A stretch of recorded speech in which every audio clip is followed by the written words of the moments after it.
থাকা জ্ঞানী লোকের লক্ষণ।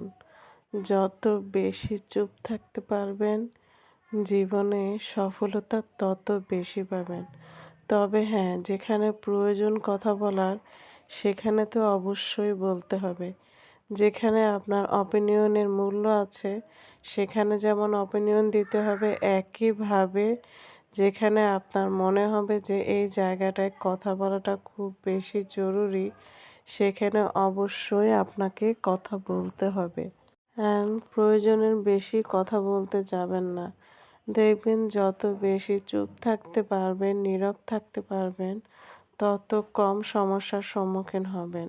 একদম শর্টকাট ওয়েতে কথা বলবেন শোনার অভ্যাসটা বেশি করবেন। যে মানুষগুলো কথা শুনে বেশি, তাদের জীবনে কিন্তু সমস্যার পরিমাণ অনেক কম।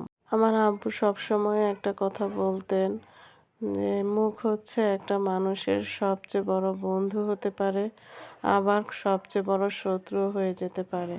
কারণ দেখা যাবে যে আপনি হয়তো আপনার সুন্দর, সুন্দর কথা দিয়ে অনেক মানুষের মন জয় করে নিতে পারবেন। আবার একইভাবে আপনার কথার কোনো একটা মারপ্যাঁচের কারণে কোনো একটা মানুষের মনে হয়তো আপনি এমন একটা কষ্ট দিয়ে বসলেন, যে কষ্টটার কারণে তার কণ্ঠ থেকে একটা দীর্ঘ নিঃশ্বাস বের হয়ে আসলো। যদিও সে মুখে কিছু নাই বা বলল, তারপরও তার এই যে একটি দীর্ঘ নিঃশ্বাস, সেটাই কিন্তু যথেষ্ট আপনার জীবনে আল্লাহ না করুক কোনো একটা নেগেটিভ কিছু হয়ে যাওয়ার জন্য। মানুষের মনের কষ্টগুলো অনেক বেশি ডেঞ্জারাস হয়। এগুলোর কারণে কিন্তু অনেক সময় দেখা যায় যে তারা কোনো একটা অনেক সময় মুখ দিয়েও তারা অভিশাপ দিয়ে বসেন। আবার দেখা যায় যে মুখ দিয়ে অনেকে হয়তো অভিশাপ দেন না, কিন্তু মনে, মনে অনেক বেশি কষ্ট পোষণ করেন আপনার জন্য হয়তোবা। সেই কষ্টটা থেকেই হয়তোবা দেখা যায় যে অনেক সময় আল্লাহ না করুক অনেক কিছু হয়ে যেতে পারে। দীর্ঘ নিঃশ্বাস আসলে খুবই খারাপ জিনিস। এই কারণে আসলে কথা বলার সময় আমাদের অনেক বেশি বুঝে শুনে কথা বলা উচিত। অনেক সময় দেখবেন যে কোনো একটা কথা এমনভাবে কলিজার ঠিক ভিতরে গিয়ে আঘাত করে, সারাটা জীবনেও হয়তোবা সেই কষ্টটা ভুলে যাওয়া যায় না। ইভেন এমনও হয় দেখা যায় যেই মানুষটার কারণে আপনি কষ্ট পেয়েছেন, হয়তোবা সে কোনো একটা সময় আপনার কাছে মাফ চেয়েছে।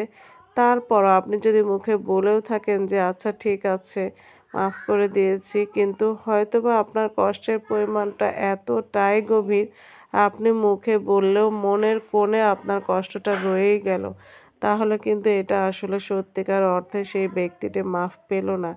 এই কারণে আসলে আমাদের প্রতিটি কথা বলার আগে বুঝে শুনে চিন্তা ভাবনা করে দেন কথা বলা উচিত। এই কারণে কথা যতটাই কম বলা যায় আসলে আমি ততটাই ভালো মনে করি।